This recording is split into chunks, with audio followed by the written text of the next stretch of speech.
Salut les amis, nous sommes le dimanche 11 décembre.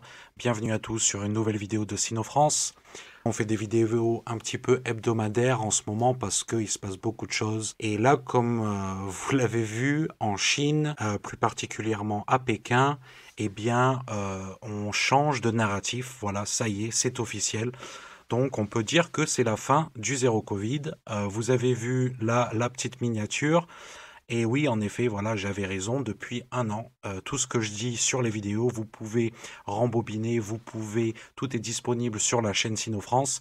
Si vous voulez vérifier ce que je disais, eh bien voilà, la réouverture arrivait à petits pas certes, mais moi je l'avais vu venir. Mais peut-être qu'il ne faut pas se réjouir trop vite en tout cas, parce que évidemment ça va engendrer des malades, etc. Voilà, donc on va en parler tout au long de cette vidéo. Bon, en attendant, on va commencer par ce petit article. 80 à 90% des personnes en Chine pourraient contracter le Covid selon un expert. Donc toutes les sources que je vous mets là, ce sont des sources chinoises, d'accord? Et si ce n'est pas le cas, je vous le dirai. Mais en tout cas, dans cette vidéo, il n'y a que des sources chinoises, issues de médias qui sont basés en Chine. Voilà, ça je tiens à le préciser. Voilà, 80 à 90% des gens vont contracter le virus avec l'abandon des mesures zéro Covid en fait. Voilà, donc c'est quand même énorme et ça va engendrer des complications. On va le voir notamment au niveau de la surcharge dans les hôpitaux. Ça sera quand même, il faudra bien s'accrocher et je vais vous donner quelques tips pour essayer que ça se passe le mieux possible pour vous, pour tout le monde, voilà. Donc, selon des modèles mathématiques, voilà, qu'ils ont calculés, évidemment que ça va se propager. Le but du jeu étant que ça se propage le plus lentement possible. En tout cas, essayer de ralentir la propagation pour ne pas justement créer cette surcharge dans les hôpitaux. Voilà. Comme on va le voir plus tard. Ensuite, un expert a carrément décrété qu'il devrait changer le nom du Covid-19. Et je suis plutôt pour, en fait. Je suis plutôt pour parce que ce n'est plus le même virus qu'au tout début. Voilà, on a eu plein de variants, d'accord, des dizaines de variants. Donc peut-être que au lieu de créer, enfin de donner le nom de variant 1, 2, 3, 4, pourquoi ne pas simplement changer le nom? Ouais, je suis plutôt pour. Et ça permettrait aussi psychologiquement aux gens de tourner la page, quoi. Donc ouais, je suis plutôt pour ça. Et en effet, voilà, changer le nom, je pense que c'est une bonne idée. Et puis, en Chine, ils sont parvenus sur un consensus pour changer le nom. Et pourquoi pas après l'étape suivante dans le monde entier. Je pense que ça fait partie de l'étape pour. C'est une des étapes pour complètement tourner la page, en fait. Voilà. Donc voilà, le nouveau narratif, la Covid n'est pas plus grave qu'un rhume. Voilà, ben écoutez, oui, c'est vrai que c'est ce que beaucoup de gens disaient, mais il faut quand même se méfier. Voilà, il faut quand même se méfier parce que j'entends quand même des histoires pas terribles sur certaines personnes. Bon, après, on connaît les statistiques, hein, 99% des gens, voilà. Mais après, c'est toujours pareil. Il faut pas se retrouver dans les 1% ou les 0,1%, que sais-je. Donc voilà, tout à l'heure, je vais vous parler des médicaments qui sont disponibles, en tout cas en Chine. En attendant, les amis, n'oubliez pas de vous abonner, c'est super important pour l'algorithme YouTube. Écrivez des commentaires, partagez vos expériences. Si vous habitez dans d'autres villes en Chine, même si vous habitez à l'étranger, n'hésitez pas. Il y a mon email, il y a mon WeChat pour qu'on puisse communiquer. Voilà, vous connaissez, mais en tout cas, c'est super important, les amis. Là, on va passer sur comment se préparer pour le Covid. Bon, ça, c'est un blog en fait d'un mec, voilà, d'un citoyen, on va dire. C'est Expat Right, c'est un étranger, je crois qu'il est américain ou anglais, je suis pas sûr. Bon, voilà, par exemple, il parle de l'ivermectine, voilà, c'est comme je disais, c'est son avis à lui, hein. Et j'ai vu que dans les commentaires, il se faisait un petit peu chambrer par rapport à ça. C'est pas un médicament officiel en Chine, donc voilà.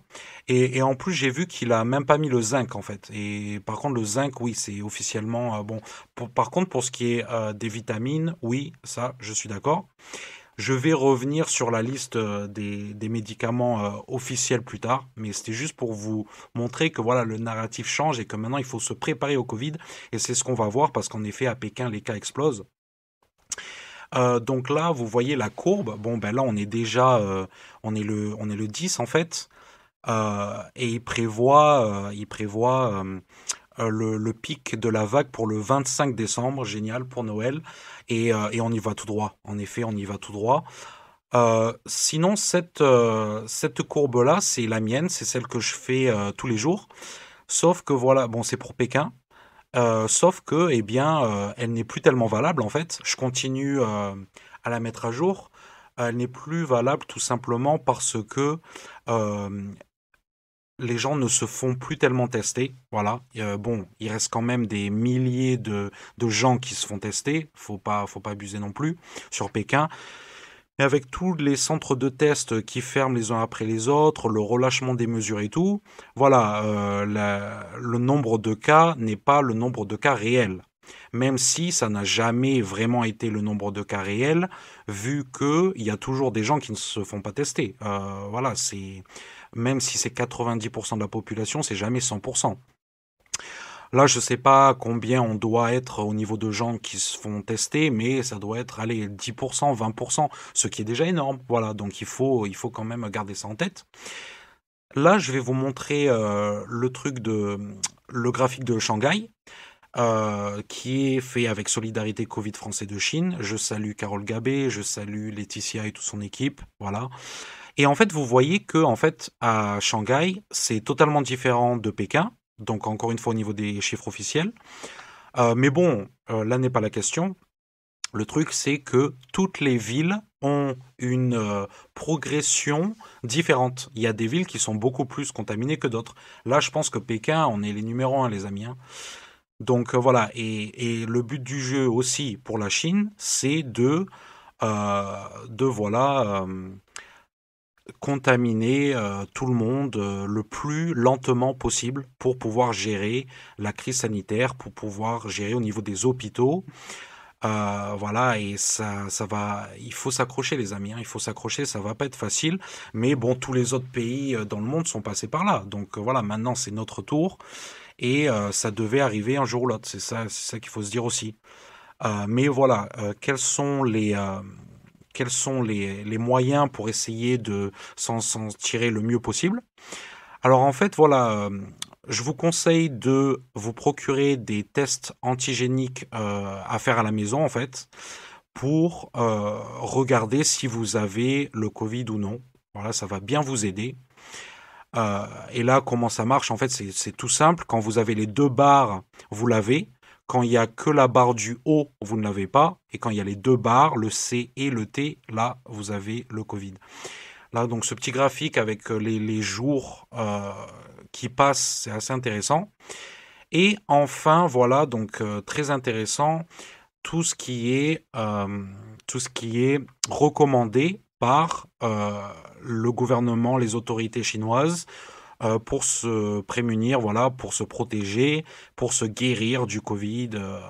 Donc il y a vraiment une liste qui est assez conséquente, donc c'est pas mal du tout. Donc tout ça c'est disponible. Vous pouvez me demander en privé ou m'ajouter. J'ai mon adresse email aussi, je peux vous l'envoyer. Sinon j'ai cette photo aussi parce que là vous pouvez carrément prendre un screenshot de la vidéo et montrer ça carrément dans votre pharmacie ou dans l'hôpital ou que sais-je en fait. Euh, Après, c'est vrai que sur Taobao, c'est pas possible parce qu'il faut une ID, une carte d'identité chinoise. Donc, si vous avez un ami chinois qui peut vous aider, ben, tant mieux. Sinon, voilà, allez directement à la pharmacie. C'est ce qu'il faut faire maintenant, voilà, à l'heure actuelle. Là, donc, comme je vous disais, le dimanche 11 décembre, c'est ce qu'il faut faire, se procurer ces médocs et les kits pour détecter le Covid. Voilà. Donc, comme je disais, voilà, vous allez à la pharmacie, vous montrez les photos, ils vous diront que faire. Et puis, de toute manière, là, il y a toute une logistique qui est en train de se mettre en place au niveau de la Chine, avec évidemment les autorités qui vont faire le max pour que tout le monde puisse moi, je les vois bien, par exemple, fournir des kits de médicaments à tous les Chinois. Voilà, en Chine, ça se passe comme ça, hein. Donc, voilà, et sans doute gratuitement en plus. Donc, ça, je le vois bien venir. Donc, on verra ce qui se passe. On se tient au courant la semaine prochaine de toute manière. Voilà, et pour finir, je vous dis, allez les Bleus! Ciao les amis, à bientôt!